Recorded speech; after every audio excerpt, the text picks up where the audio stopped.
Thank you for joining me as I read to you from my book, Bridges to Memory, Poems by Marva McLean, the poem Bad Boys. And I invite you to share with me your perspective after hearing the poem, as I think it speaks eloquently to our post-colonial experience and the education process that our children are engaged in.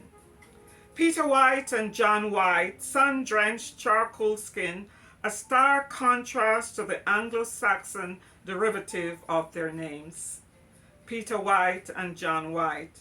From distant memory, I call their names today. Defiant, unruly boys, everyone said, should be sent to reform school. They stood outside the fence of the schoolyard in repudiation of everything the newly independent nation stood for.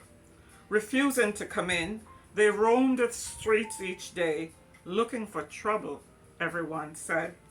Not wanting to make anything of themselves, get an education, and become something in the world, everyone said.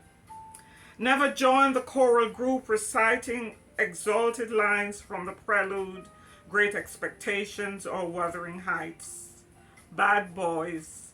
They went to the wharf instead, dove into the water at will, swam to the island and back, caught fish by hand, and cooked them right there on the spot. Bad boys. They never got themselves an education, everyone said.